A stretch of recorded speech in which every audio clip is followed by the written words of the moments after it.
تو سب سے پہلے میں دعوت دوں گا جناب ڈاکٹر محترم فرحت عباس صاحب کو۔ میں آپ کا شکر گزار ہوں۔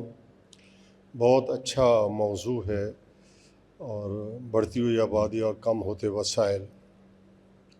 سب سے پہلے تو اس بات کا ہمیں اعتراف کر لینا چاہیے کہ پاکستان کے وسائل کم نہیں ہیں۔ اللہ نے بہترین وسائل کے ساتھ ہمیں یہ دھرتی، یہ وطن عطا کیا ہے۔ ہمیں محسوس ہو رہا ہے کہ ہمارے وسائل کم ہوتے جا رہے ہیں اور ہماری آبادی بڑھتی جا رہی ہے۔ اس کے بہت سارے فیکٹرز ہیں۔ ایک تو ہم شکر ادا نہیں کرتے، دوسری بات یہ ہے کہ اپنے اپنے مقام پر، میں اگر ڈاکٹر ہوں، میں اگر انجینئر ہوں، میں اگر استاد ہوں یا میں چپڑاسی ہوں، میں اس مقام پر رہتے ہوئے اپنے فرائض ادا نہیں کرتا، بلکہ میں وسائل کو ضائع کر کے مسائل کی طرف لے جاتا ہوں۔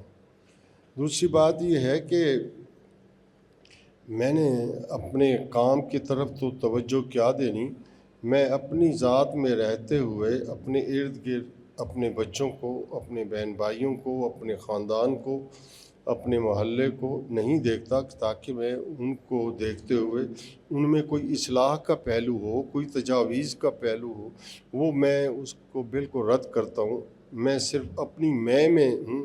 کبھی یہ سوچ کر گفتگو نہیں کی، کبھی یہ سوچ کر اس پاکستان میں نہیں رہا، کبھی یہ سوچ کر یہاں کام نہیں کیا کہ ہم لوگ یہاں رہتے ہیں تو ہم مشترکہ طور پر اس کے لیے کام کریں۔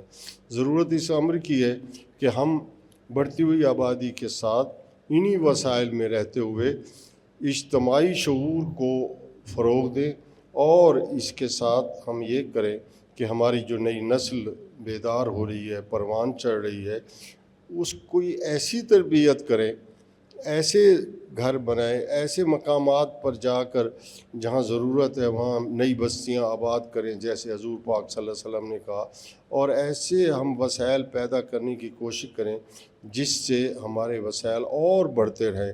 لیکن یہ اس وقت ممکن ہے جب ہم اجتماعی طور پر سوچیں گے، اجتماعی طور پر پاکستانیت، اجتماعی طور پر اسلام، اور اجتماعی طور پر اپنی ذاتوں کو لے کر آگے چلیں گے۔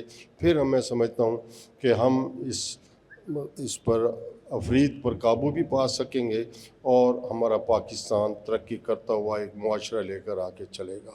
وما علینا الا البلاغ۔